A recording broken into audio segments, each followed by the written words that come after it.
pas beau ce travail? C'est pas beau ce travail? Non mais quand vous voulez des cours de ski, vous venez, il suffit de me demander, hein. Moi je sais tout faire. Hein, la télévision, les cours de ski c'est la godille. Je vais faire des... Que? Quoi? Derrière? Qu'est-ce qu'il y a de... Quoi c'est... Oui, d'accord. D'accord. Ça va, Eric? Ça, oui, ça va. De deux. C'est bien. Boum par terre. Je... D'accord. Très bien. Eh bien, les enfants, venez autour de moi, ceux qui restent debout, là.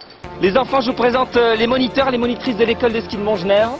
Début de l'école, c'est dans les années 30, effectivement. C'est un dénommé Georges Carl. Un militaire qui était sur Briançon et qui a arrêté sa carrière militaire. Et qui avait décidé, entre autres, monsieur Balsé, qu'on appelait d'une façon affective le bouc, parce qu'il avait une très grande barbe, Aimé Moulet et d'autres du pays pour se regrouper et commencer à donner des cours de ski à Montgenèvre. À la suite du professeur de ski, qui fait une démonstration impeccable, les élèves s'élancent et rivalisent de virtuosité. Parmi les directeurs de l'école de ski de Montgenèvre, j'ai connu M. Bott, qui a été remplacé par M. Pacul. Ensuite, ça a été Paul Jugy, qui est resté un bail, qui est resté longtemps. Louis Geoffrey, Pierre Maté, Jean-Paul Carillon, Ferrero, exact, et Christian Julien, je pense, après. Les clients, c'était des touristes essentiellement parisiens, lyonnais, par la proximité. À l'époque, des gens comme Gabin venaient skier à Montgenèvre et loger au Romage. Montgenèvre était une station de luxe à cette époque-là, car il y avait 3 grands hôtels. L'hôtel du Col, le Grand Hôtel et surtout un hôtel splendide qui était les Rois-Mages, le lieu de fête de Montgenèvre où tous les artistes se réunissaient, car la salle voûtée du bas, qui était une splendeur, pouvait accueillir plus de 200 personnes et c'était la fête proprement dite à ce moment-là. Mais j'ai quand même eu le privilège de skier avec Giscard d'Estaing, d'apprendre à skier à un de ses fils, qui est maintenant encore peut-être le PDG du Club Med. Avec Philippe de Broca, j'ai skié avec des gens très connus, Louison Bobet. Hein.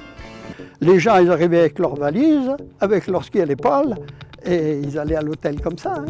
Des gens certes fortunés et qui étaient attirés par Montgenèvre parce que on avait créé une des premières remontées mécaniques. Montgenèvre, c'était petit, hein, juste le milieu là, c'est tout, l'église. Il y avait 2 magasins à Montgenèvre, il y avait Cochot Sport et il y avait Eric et Merle, donc ils faisaient de la location et tout ça. Est-ce qu'on peut parler des téléskis vétustes qu'il y avait à cette époque-là, mais qui marchaient très bien? Il y avait le Port-Réal et le Chenaillet. C'était des remontes-pentes avec des perches où on remontait à 2, assez pittoresque.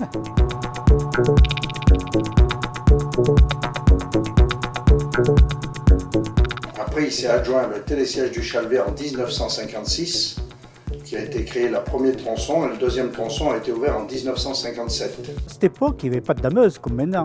Oh, il n'y avait pas une grosse trace qui était large, 4 mètres de large, ça suffisait.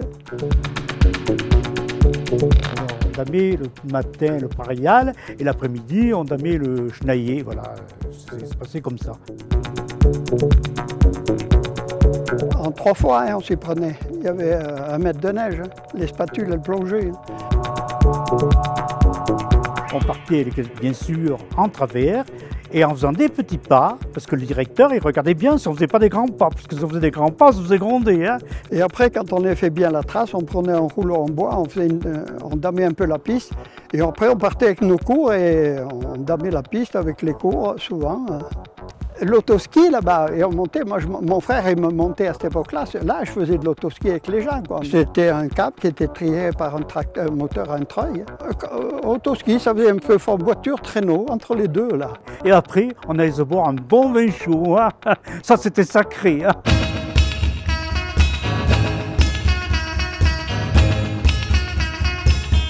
Avant, les cours de ski étaient assez relax.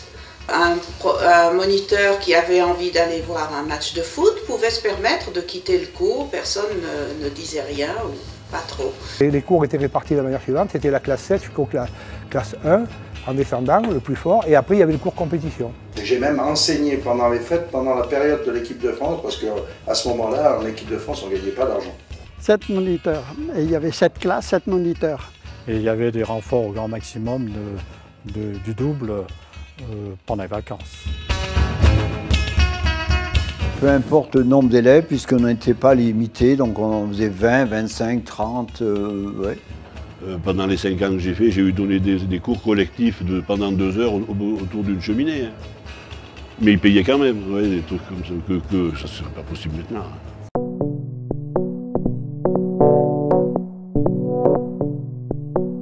Dans ma génération, nous avons connu les différentes techniques. Là, j'en conviens. Il y avait la technique Émile Allais, qui était défendue par Paul Jugy, et nous n'étions pas tout à fait de la même génération, et lui voulait absolument skier comme ça, à l'arraché. Le virage type de l'époque, c'était le Christian Allégé. C'était, on essayait de travailler plus avec les skis parallèles, qu'on essayait de supprimer le stem, l'ouverture avant, on essayait de le supprimer au maximum.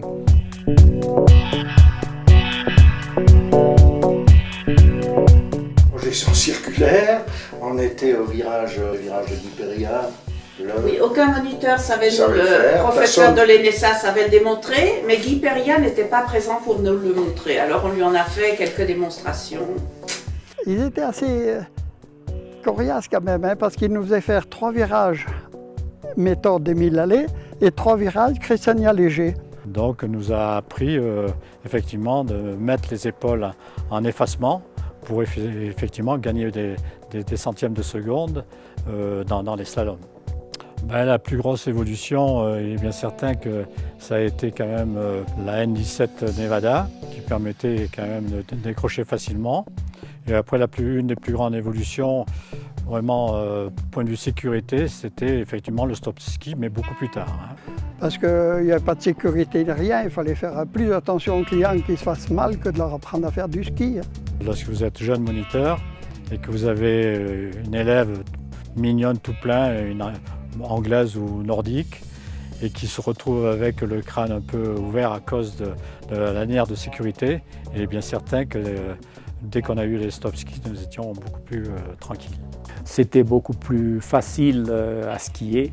Et puis petit à petit, il y a eu les skis plus courts qui ont fait que malgré tout, ça a été beaucoup plus facile pour skier.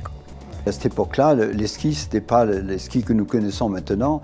Je me souviens d'avoir commencé avec des douves de tonneaux. Hein, des douves de tonneaux. C'est du hêtre, le bois est du hêtre. Ouais. Et c'était taillé à la main, quoi, en fait. Bien sûr, ça c'est tout du matériel vraiment fait main. Oui, bah, c'est du bois. Puis alors à force, si tu skiais pendant 2 ans avec la même paire, elle était toute sèche, elle cassait bien, quoi. L'envie d'être moniteur, elle m'est venue par Louis Geoffrey. Si ce n'était un premier métier, au moins un second métier très important sur la région, parce que ça nous faisait connaître beaucoup de monde, ça nous permettait quand même de bien arrondir les fins de mois. Moi, je suis venu au ski parce que je suis né à Montgenèvre. Je suis certainement un des derniers à être né à Montgenèvre. Dans un pays où on fait, bien sûr, où il y avait de la neige et où il y avait ce début de commencement de ski. Et naturellement, les enfants de mon âge, eh bien, la seule distraction possible, c'était d'avoir des skis et puis d'aller skier. J'ai connu beaucoup de personnes que je vois encore, que j'ai connues. J'ai des petits-enfants, je les fais encore skier. Et on se retrouve encore cette année, il est prévu qu'on se rencontre, qu'on fasse encore du ski ensemble. J'ai les 3 générations. Mon premier souvenir de moniteur qui m'a vraiment marqué, c'est en 65 à Noël. Il y avait à Montgenèvre le cours Victor Hugo, c'était une école de Paris. Où c'était des filles qui étaient déjà des fois, bien en avance par rapport à nous. On avait 80 filles, on était quelques moniteurs. C'était sympa, quoi. On tombait facilement amoureux. Au début de l'école de ski, les pulls rouges, c'était des demi-dieux. Hein.